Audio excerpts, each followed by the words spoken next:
রাজার ছেলে রাজা হবে। আমার একজন শ্রমিক ভাইয়ের ছেলে কি প্রধানমন্ত্রী প্রেসিডেন্ট হওয়ার পথে কোনো নিষেধাজ্ঞা আছে? একটি বৈপ্লবিক আন্দোলনের মধ্য দিয়ে, একটি বৈপ্লবিক গণ অভ্যুত্থানের মধ্য দিয়ে 24 সালের 5ই আগস্ট ফ্যাসিবাদের যারা প্রতিভূ ছিল তাদের হাত থেকে মুক্তি পেয়েছে। এই আন্দোলনে যারা অংশগ্রহণ করেছেন, জীবন দেওয়া লোকদের শতকরা 62 হচ্ছেন শ্রমিক, আর আমরা বাকি সবাই মিলে 38 এটি পৃথিবীর ইতিহাস, এটি ইসলামেরও ইতিহাস। মক্কার জীবনে ওই বঞ্চিত শ্রমিকরাই প্রথমে নবী করিম সাল্লাল্লাহু আলাইহি ওয়াসাল্লামের দক্ষিণ হস্ত হিসাবে বুক টান করে দাঁড়িয়েছিলেন। কোনো নির্যাতন তাদেরকে ঈমান থেকে খারিজ করতে পারেনি। তারা ঈমানের পথে অটল ছিলেন, অবিচল ছিলেন। বাংলাদেশের স্বাধীনতা যুদ্ধেও একই ঘটনা, 90-এর গণ আন্দোলন দেখেছি, সেখানে একই ঘটনা, 24-এর গণবিপ্লব গণ আন্দোলনেও একই ঘটনা। এই শ্রমিক সমাজের প্রত্যাশা, দাবি, চাহিদা রাষ্ট্রের কাছে খুবই মামুলি, কিন্তু দুঃখের বিষয় এই সামান্যটুকু চাহিদাও তাদের এখন পর্যন্ত কোনো রাষ্ট্র ব্যবস্থা, কোনো সরকারই পরিপূরণ করতে পারেনি। তার কারণ যারা রাষ্ট্র ব্যবস্থাপনায় যান তারা ওই শ্রমিকদের অঙ্গন থেকে উঠে আসেননি। তারা সোনার চামচ রূপার কাঠি হাতে নিয়ে জন্ম নিয়েছেন। তারা শ্রমিকদের দুঃখ বুঝবে কিভাবে? তাদের বেশিরভাগ ব্যবসায়ী মালিক। ব্যবসায়ী মালিক হওয়া কোনো অপরাধ নয়।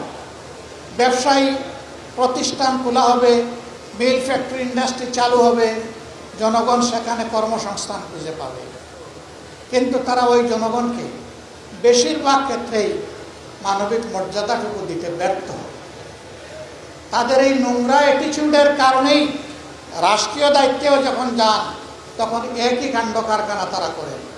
শ্রমিকদের প্রতি তারা সম্মান দেখাতে ব্যর্থ হন। আমরা শ্রেণী শত্রু খতম করার ওই স্লোগানে আমরা বিশ্বাসী করি। লাল পতাকাওয়ালারা তারা বলতো শ্রেণী সংগ্রামের মধ্য দিয়ে শ্রেণী শত্রু খতম করতে হবে। এই শ্রেণী শত্রু কারা? যারা মালিক এবং উদ্যোক্তা তারা। তো মালিক আর উদ্যোক্তা যদি না থাকে তো শ্রমিক কাজ করবে কোথায়? তার কর্মসংস্থান হবে কোথায়? আমরা এখানে সমন্বয় করতে চাই। শ্রমিক মালিক ভাই ভাই, একে অন্যকে সম্মান করবে, ভালোবাসবে। শ্রমিক তার কর্মসংস্থানের জন্য মালিকের প্রতি কৃতজ্ঞ থাকবে, আন্তরিকভাবে কাজ করবে। আবার মালিক একথা মনে করবে যে তার পুঁজি আর তার যন্ত্রপাতি অচল যদি এই শ্রমিক না থাকে। অতএব শ্রমিক বাঁচলে মালিক বাঁচবে, শিল্প বাঁচবে। শ্রমিক যদি না বাঁচে শিল্পেরও মৃত্যু হবে। এই দুইটাই বাঁচুক, শুধু বাঁচুক না, এই দুইটাই বিকশিত হোক, সেটাই শ্রমিক কল্যাণের মূল প্রতিপাদ্য। এই সমন্বয়ের দৃষ্টিভঙ্গি নিয়েই শ্রমিক কল্যাণ কাজ করে, হাঁটি হাঁটি পা পা করে শ্রমিক কল্যাণ আজকে এখানে এসে দাঁড়িয়েছে। বিগত নির্বাচনে জাতিকে আমরা বলেছিলাম নেতৃত্ব আমরা তরুণ এবং যুবকদের হাতে তুলে দিতে চাই। আপনারা দেখবেন জামাতে ইসলামী থেকে যারা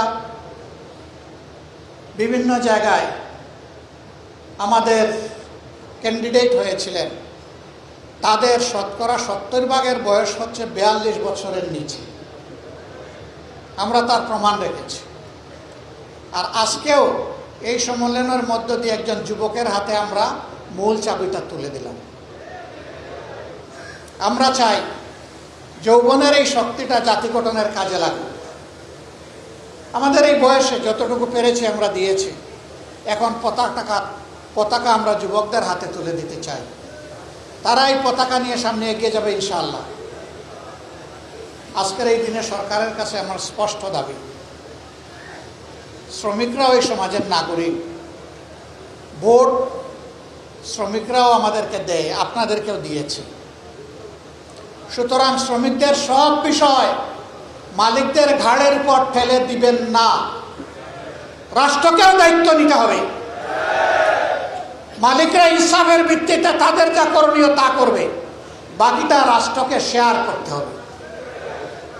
শ্রমঘন এলাকায় কোনো বিশেষায়িত হসপিটাল নাই, দুই একটা সাধারণ হাসপাতাল থাকলেও সেইগুলা চাহিদার তুলনায় কিছুই না।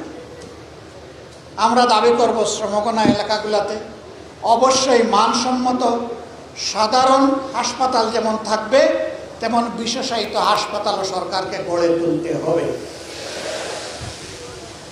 এবং শ্রমিকদের চিকিৎসা সঙ্গতভাবে এর ব্যয়ভার সরকার এবং মালিক পক্ষকে শেয়ার করে বহন করতে হবে। কারণ শ্রমিকদেরকে যা বেতন ভাতা দেওয়া হয় তা দিয়ে পেটের জোগানি হয় না, চিকিৎসার খরচ বাঁচাবে করতে। পাশাপাশি শ্রমিকদের সন্তানদেরকে মানুষ করার শিক্ষিত নাগরিক হিসেবে গড়ে তোলার দায়িত্ব পরিপূর্ণভাবে শুধু সরকারকেই নিতে হবে। মালিকের ছেলে মালিক হবে, শ্রমিকের ছেলে মালিক হবে না।